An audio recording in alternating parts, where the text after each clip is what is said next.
La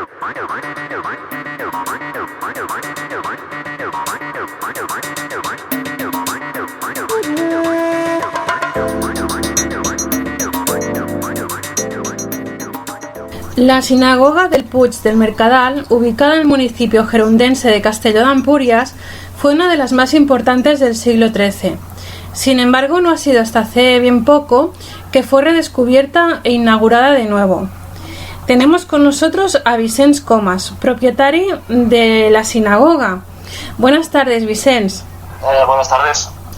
Esta sinagoga actualmente te pertenece, es propiedad de es tu propiedad, es tu casa, ¿no? Sí, correcto. Esto ahora en estos momentos es mi casa particular. Sí. Es de la familia desde el 1827, que lo adquirieron. A partir de aquí, desde ese momento, ha ido pasando por herencia hasta llegar a mis padres. Cuando fallecieron mis padres, me ha tocado a mí por herencia.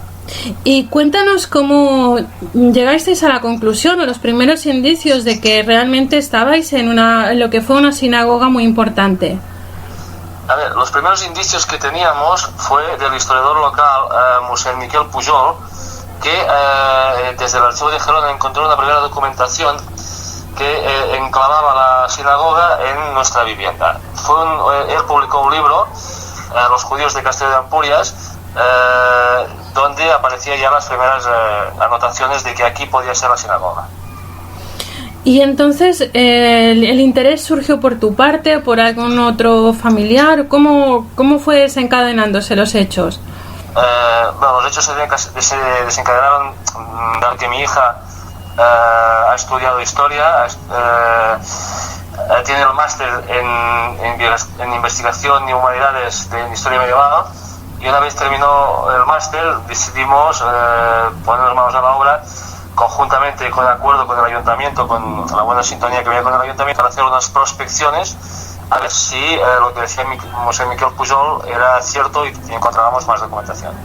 ¿Y qué indicios encontrasteis? Fruto de este acuerdo con el ayuntamiento y sobre todo con una persona que me gusta recalcar, que es Antonia Carbonell, la regidora de Patrimonio, que falleció recientemente, cogimos un grupo de arqueólogos liderados por Ana María Puig, la arqueóloga, doctora en historia de los más importantes de la provincia de Cataluña, junto con diferentes arqueólogos y mi hija entre ellos, para hacer las primeras catas. Al mismo tiempo, también el doctor en historia medieval, que es local también de aquí del municipio, José María Gironella, hizo su trabajo de investigación en el archivo de Gerona. Y a partir de aquí salieron los primeros frutos, las primeras prospecciones dieron sus resultados y fue descubriéndose día a día. Y cuando ya teníais la certeza de que realmente estabais hablando de una sinagoga, ¿qué sentisteis o qué pensasteis? ¿Cuáles fueron vuestras primeras impresiones?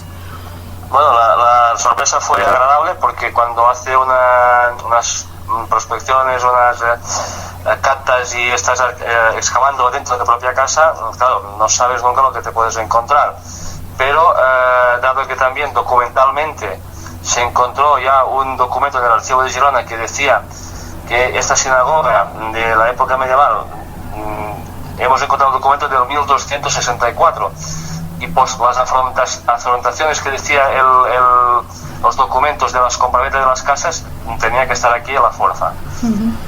O sea que para vosotros ya era como casi seguro que realmente los frutos de investigación resultarían que os darían la razón, ¿no? Todo apuntaba que teníais la razón en cuanto que tenía que ser una sinagoga. No, la razón, hasta que no lo has excavado y lo tienes en visible, no la puedes tener nunca. Pero todos los documentos que teníamos de la compraventa de casas, porque la sinagoga de Castelló, de los documentos de 1264, luego, digamos, la comunidad judía de Castelló creció muchísimo, y en el 1321 lo que llamamos la Aljama de Castelló se convirtió en una de las más importantes de la provincia. Estaba Girona, Perpiñá y Castelló de Empúries, y pidieron permiso al obispo de Girona para hacer una ampliación. Entonces, a partir de aquí, claro, tienes toda la documentación de la compra de casas, porque amplían al oeste y al sur, y todo esto nos daba el resultado de que tenía que ser nuestra vivienda. A partir de aquí, luego las excavaciones también dan unos frutos muy remarcables y yo creo que muy importantes dentro de lo que es la comunidad judía. ¿Es una sinagoga de gran envergadura? ¿Cómo es? La sinagoga era pequeña, luego en 1321 se amplía para el sur y para el oeste. Van comprando casas de la parte oeste para el tema de recogida de aguas y luego esto en 1364, pero en 1415 el secretario del obispo visita la sinagoga, la ve demasiado lujosa y la hace retroceder. Pero claro, estamos hablando de una sinagoga importante. Uh-huh. Actualmente, ¿cómo la habéis inaugurado otra vez? Bueno, digamos que presentado hacia el público como lo que fue, ¿no? Como una sinagoga. Sí, a ver, inauguración oficial no hay ninguna porque ¿sí? Estamos trabajando. Es un proyecto un poco a largo plazo, pero porque las cosas que se han encontrado, tanto los restauradores como los investigadores y los arqueólogos propiamente, quieren trabajar despacio, pero ya es visitable, ya estamos haciendo los primeros visitas. La gente que viene aquí pues queda muy sorprendida porque todo lo que ha sido las excavaciones pues han dado a la luz resultados muy interesantes. O sea que ya es visitable, los oyentes de Radio Sefará ya pueden venir a Castelló d'Empúries y... Sí, correcto. ¿Y qué horario, para saber un poco qué horarios tenéis de visitas, cómo se puede llegar? Sí, en principio, como es un espacio que lo que hemos excavado son un espacio no muy grande, uh-huh. Lo que hacemos es visitas concertadas, es decir, dentro de nuestra página de Facebook hay el correo electrónico y el teléfono, pueden contactar con nosotros y normalmente las visitas las concertamos y no hay ningún inconveniente para poderlas visitar. Entre ello, lo que se puede visitar es lo que parece ser y está documentado, no pone la palabra exacta, pero sí pone recogida de aguas, y los arqueólogos y los historiadores están convencidos que son los restos de la mikvé. Okay. O sea, esto es importante porque fue uno de los trabajos importantes de las excavaciones y al final dio sus frutos y se encontró el espacio que casi todo, con toda certeza, son los restos de la mikvé de la sinagoga. Es decir, que también son visitables esta posible mikvé, también es visitable.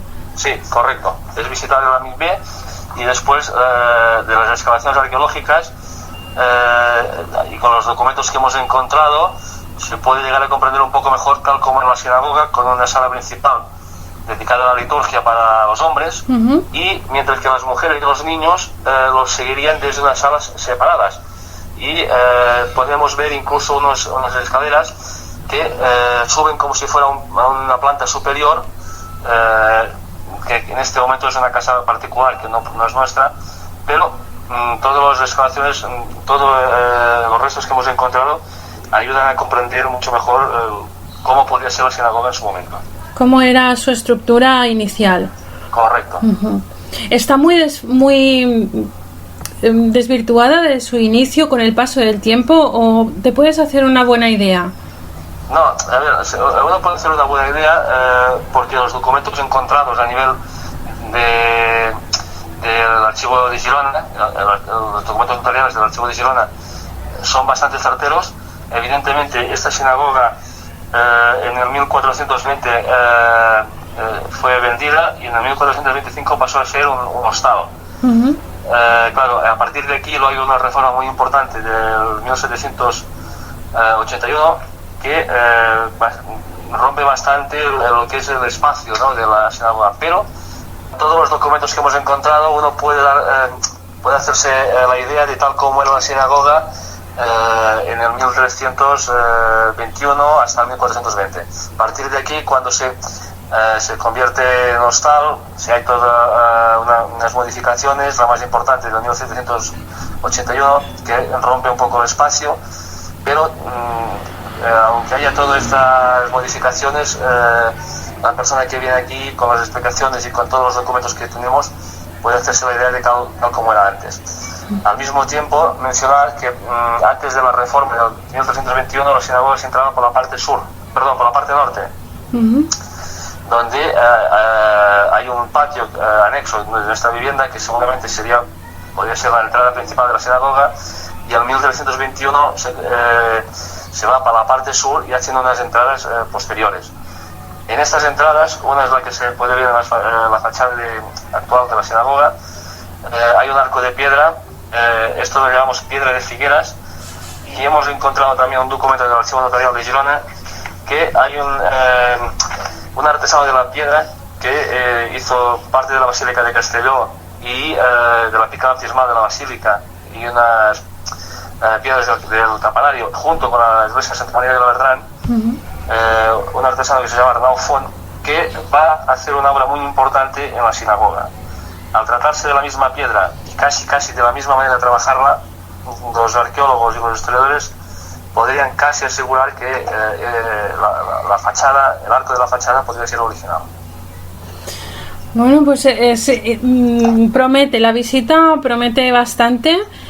Y bueno, desde Radio Sefarad cabe también felicitaros por el trabajo realizado y por el interés de recuperar esta parte de la historia tan necesaria para todos.